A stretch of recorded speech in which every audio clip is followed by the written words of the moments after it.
Hi, and welcome to the Viking View Beyond CSU. Students from the Fall 25 broadcast minor in the School of Communications were hard at work this semester, getting the second edition of our show ready for debut.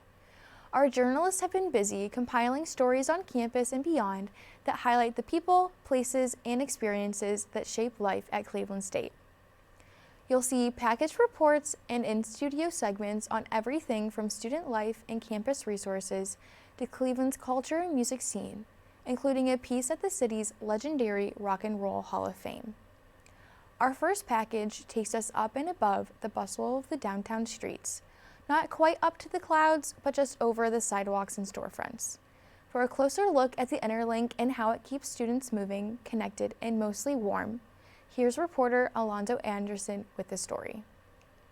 They're convenient because I don't have to go outside and get wet like when it's raining like today. Here at CSU, the Interlink refers to a network of skywalks and routes connecting buildings on the north side of Euclid Avenue. In addition to the obvious, it also fosters a connection between students of different respective colleges, as well as establishes a connection between students and faculty. Cleveland State University's Interlink has been a fixture at the university since the 1970s. Believed to be the only skywalk of its kind in the country on the campus, this heavily traveled route spans 3,223 feet, approximately 0.6 of a mile, from the College of Urban Affairs to the parking garage north of Mather Mansion. Well, I love it because especially when the weather's starting to get cold, even when it's raining, it's nice to be able to go between buildings and not actually have to go outside. And it's also really fast and efficient. So I love that as a student. It provides an easy way to get from point A to point B wherever I'm going, and it's also very safe for students. Open from 6 a.m. to midnight 7 days a week, the Interlink not only provides comfort and safety, it also serves as a walking guide for new students navigating their way around campus. I like them a lot because I'm a freshman, so I didn't really know where all the buildings were. So it helped me a lot, finding where it was, the maps. And I was pretty far. I'm at the BU building most of the time, so that helped me a lot, yep. For sheer cross-campus convenience, it's hard to top CSU's Interlink, a connected system of walkways, collaboration zones, services, and amenities. Reporting on the campus of Cleveland State University, I'm Alonzo Anderson. Thanks, Alonzo. We all love the Interlink. Our next story takes us down the road to the world-renowned Rock and Roll Hall of Fame, where we did a multi-camera shoot for the My Recovery Day Jam. My Recovery Day is a nonprofit that supports people recovering from addiction and shows them that recovery is possible and backed by a strong community. Partnering with recovery organizations and musicians such as Christy Strong and Ricky Byrd, their message is reaching even more people and helping break the stigma around addiction. We welcome Neil Hodges to the set to talk about the event. So Neil, what was the energy around the event? Sage, thank you for having me here. The energy was hopeful, it was inspirational, it was contagious. And why? Because you have people like Bootsy Collins, one of the hosts, Holly Strano, and watching these two personalities who do not need substance, self-medication to help them perform and still be creative and energetic was certainly hopeful for anyone who thinks they need to self-medicate to then create or live. So it was a very hopeful, thriving event, at least for me it was. Yeah, was there a particular performance or story that helped capture the spirit of My Recovery Day Jam? Yeah, I would say it was Liberty DeVito and Ricky Byrd. I interviewed Liberty DeVito, who was Billy Joel's drummer for over 30 years, not knowing who he was. And so when Ricky Byrd and DeVito, the drummer, took the stage, I was like, wow, that's that guy I just talked to, not knowing. And just the performance of the two. You got a Rod Stewart type vibe with Ricky Byrd with the hair and all. But then here's this lean Brooklyn dude who's been the timekeeper for years and not knowing it. So that performance was by far my most exciting one of the evening. Well, thank you, Neil. Our next story takes us to the center of downtown where all of the action happens, Cleveland's Public Square. where a new kiosk helps visitors and tourists alike find information and enjoy a more stress-free day in the city. Here's Elizabeth Bala with the story. Downtown Cleveland is known for many things, including its huge range of food options, energetic nightlife, and the various events that bring Clevelanders together. Today, we'll be witnessing a special event in the heart of downtown Cleveland, Public Square, that will excite native Clevelanders and visitors alike.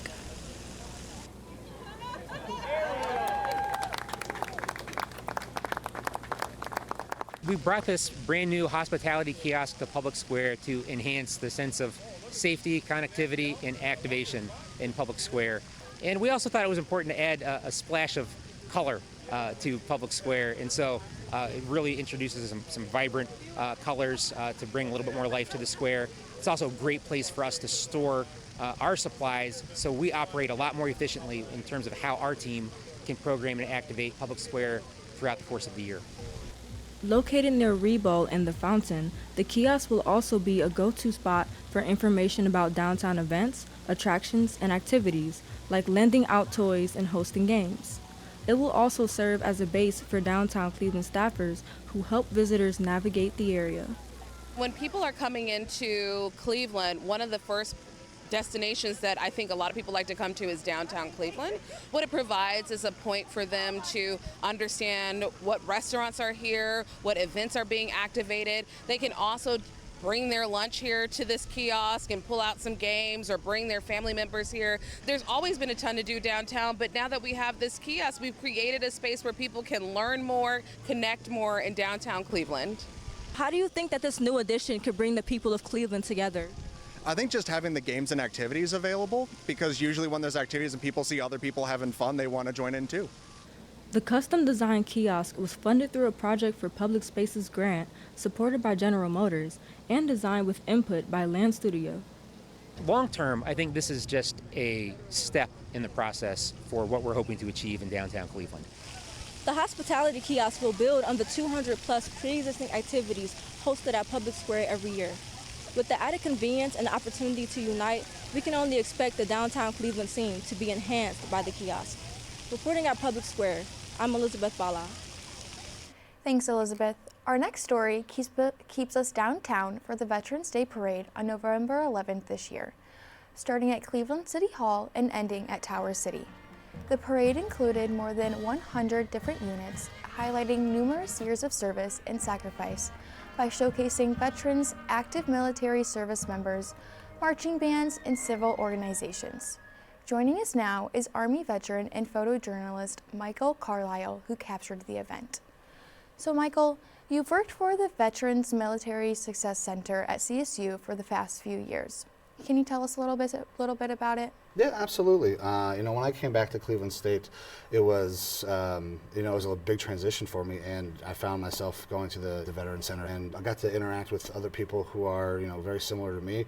And then I also found a place where, I could work, study. It's a really nice place where, you can interact with other people that are like you. That representation kind of is super important to the veteran community. So that's a great thing about that center. Yeah, so how has your military service and deployment in Afghanistan and Iraq helped you better connect with the veterans at Cleveland State? Oh, wow, that is a great question. I would say that my service here or, abroad has given me kind of that service mindset. And I think that it happens with a lot of veterans. So working at the Veterans Center, helping new students come in who are trying to use the same benefits that I've been able to use is kind of, it takes me back to, helping younger soldiers in the military again. It's not exactly the same, but it kind of brings a little bit of home. Thank you, Michael. Our next story takes us back to where the music scene, to where you get to see Cleveland State's music students take the stage at the Grog Shop. From smooth jazz to pop rock anthems, the end of semester showcase was out of this world, or at least out of the classroom.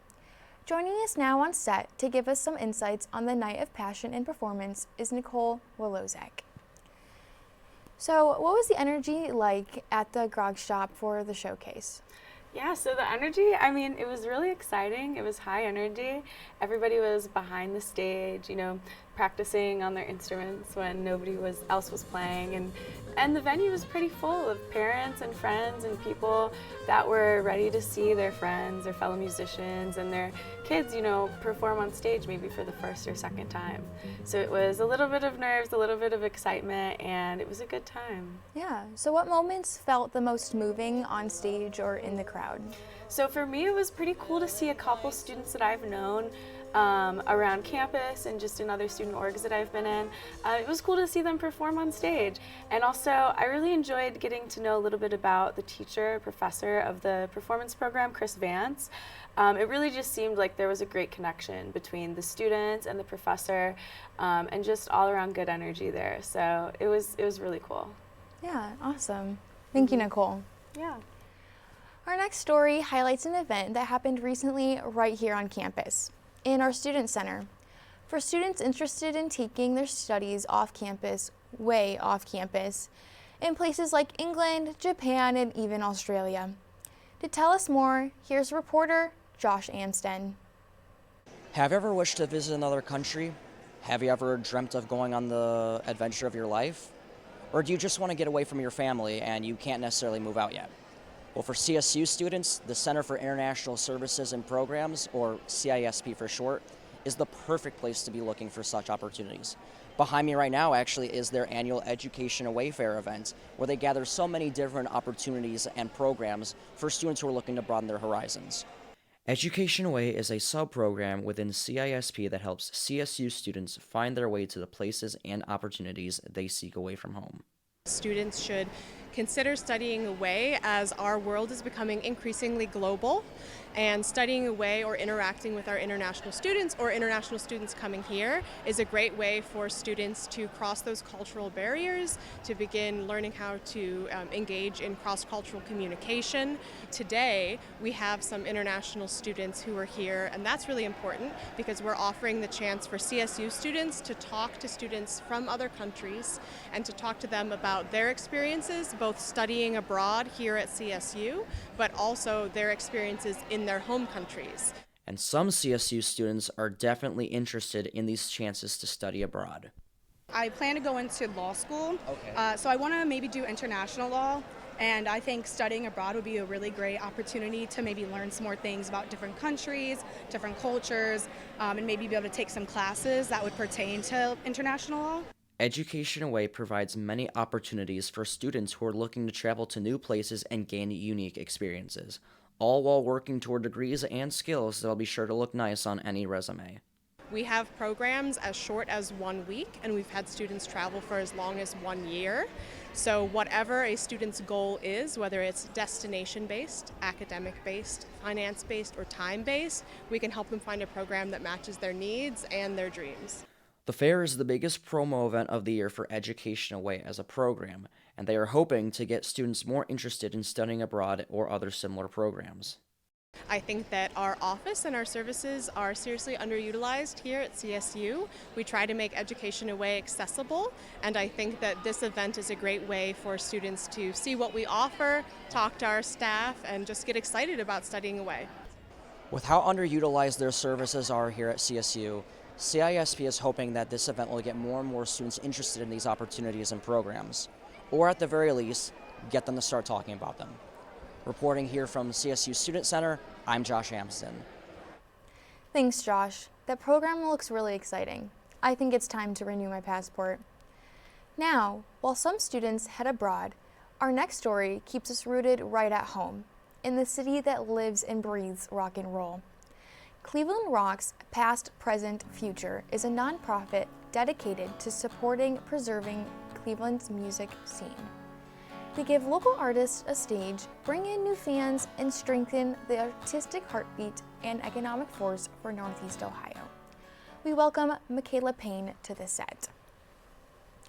So, what moments from the Cleveland Rocks event really brought out the spirit? I would say the 2x4, which is when artists come on and they perform 2 original songs. And that really brought in an atmosphere of artists supporting artists and the audience coming together and just really representing what it is to support local music and local artists. Awesome. So, did you learn anything about Cleveland's music culture from this event? I learned that the music culture is very massive in Cleveland, and people of Cleveland love Cleveland, and they love, supporting each other and really coming together to create such a beautiful music culture in downtown. Awesome. Thank you, Michaela. Our second to last story brings us back to campus into the CSU Recreation Center, where students can find ways to stay active, de-stress, and build community between classes. Here's Destiny Hurt with her inside look. The Cleveland State University Recreation Center is committed to supporting the health and well-being of CSU students and the greater Cleveland community. Since 2006, its center has provided inclusive fitness opportunities for all ages and abilities, offering state-of-the-art equipment, diverse exercise groups, and wellness education. Its mission remains clear: create a welcoming environment for all visitors to build sustainable and healthy habits. Overall, it's taught me to kind of better myself. Before, it'd always be kind of more of a hassle for me to go to the gym because the closest one I'd go to is 20 minutes away. Here, I get to go here, I get to work out, and then I just get to go straight to my classes and just overall improves my mental health. Inside the CSU Recreation Center, movement happens everywhere. From the moment you walk in, you can feel the energy. Students hitting their stride on the indoor track, Olympic-sized pools, and athletes going head-to-head on the full-size basketball court, chasing that perfect swish. Because there's always people playing. You can always come in, even if you're just shooting around one-on-one, two-on-two, state-of-the-art weightlifting. The price, too. I get the alumni rate. Across the fitness floor, you'll find it all. Cable systems, treadmills, ellipticals, lifting platforms, and dumbbells. And you never have to do it alone. Certified trainers are always nearby to guide you. Every space is designed for every style of fitness, built to keep students and alumni strong, active, and motivated. I love being fit and active, and after I come here, I feel productive and ready to go about my day. I'm a student athlete, and also having the chance to come to the rec center allows me to improve in my physical gym. This is more than a gym. This is where Vikings move. Reporting from the campus of Cleveland State University, I'm Destiny Hurt. Thanks, Destiny. Now last, but definitely not least, this story has been the biggest news of the semester on campus and beyond. It's been just about 2 months since the silent protest that followed the abrupt shutdown of a beacon of culture and community, Cleveland State's University radio station WCSB.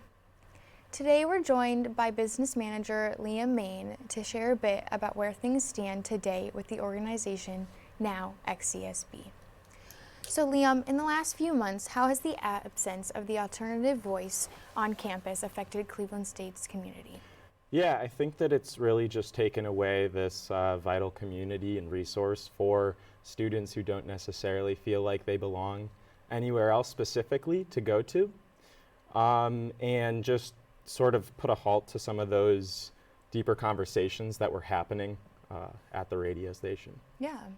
So what has been the university's response to the backlash and from the students, city council, and the Cleveland's music community? Unfortunately, Cleveland State has been pretty steadfast in their decision of taking the radio station into a different direction with IdeaStream.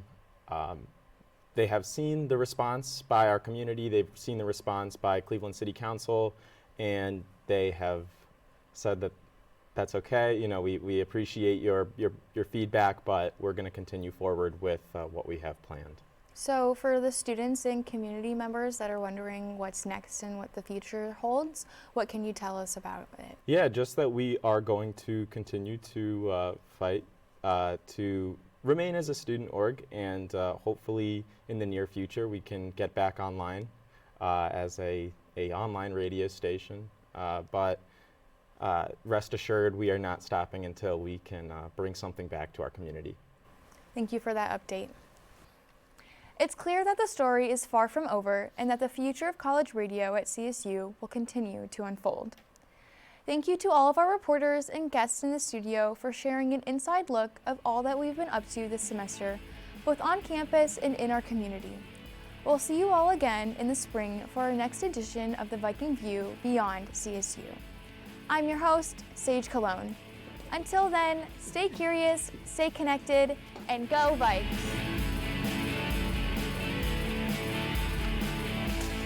Yay! Good job, guys.